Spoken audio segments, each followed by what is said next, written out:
És el torn ara per al representant del bloc, el senyor Enric Montedeu. Sentia el senyor Perelló i per un moment pensava que tornàvem a estar en Cròniques Marcianes, perquè la veritat és que anem surant una miqueta per a l'aire. Pot citar a Isabel i Fernando, pot citar a vostè, a qui vulgui, però el que jo he dit és cert, hi ha una eurodiputada que va per davant de vostè en la llista, que treballa i treballa molt bé per a que no hi hagi corredor mediterrani, que el corredor sigui aragonès.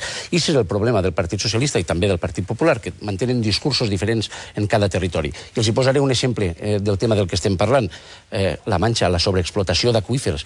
En Castella-La Manxa pretenen Partit Popular i Partit Socialista que l'Albufera deixi d'estar dins de l'àmbit del Xúquer.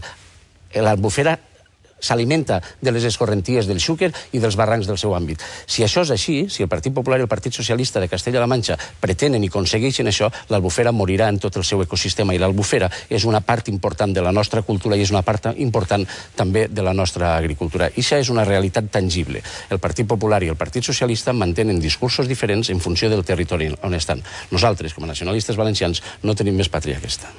Muchas gracias. El tema, señor Nomdedeu, es que aunque a usted le parezca algo marciano, el que le tiene que marcar la señora Inés Ayala voy a ser yo y seguramente no va a poder ser usted. Y eso va a ser porque los valencianos y los españoles van a votar más al Partido Socialista que a usted. Esté tranquilo que yo le transmitiré sus ideas, pero voy a ser yo el que va a ser eurodiputado y el que va a marcar la señora Ayala. No se preocupe. Tornar a per a les conclusions del representant del bloc, com vulgui. Senyor Perelló, és evident que vostè serà eurodiputat i jo ho celebraré moltíssim. Entre altres coses, serà eurodiputat perquè necessitaven el seu seient al Senat per al senyor Aleire Pajín. I sí, home, i tant, sí. No m'interrompis, que per favor, és una qüestió d'educació.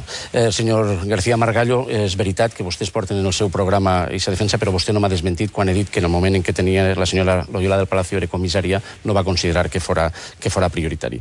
El repte el tenim ara i jo miro el futur, Jo estic encantat de que ara sí que ho vagin a fer. El repte és l'any 2010. La veritat que és l'any 2010 i estic segur i espere que el Partit Socialista, el Partit Popular, els representants d'Esquerra Unida i els nostres eurodiputats, que no dubte que hi seran, defensant el corredor mediterrani perquè ens interessa, siguin del bloc o no siguin del bloc, allí estarem defensant-ho, per aconseguir aquestes infraestructures vitals, per a fer créixer la nostra economia, la nostra indústria, per a fer que la societat valenciana se desenvolupi en seguretat, en tranquil·litat econòmicament, i aquestes infraestructures arriben, i que els diners que arriben des de la Unió Europea a l'estat espanyol, com he dit abans, es repartisquen en equitat i al País Valencià ens toca la part que ens correspon.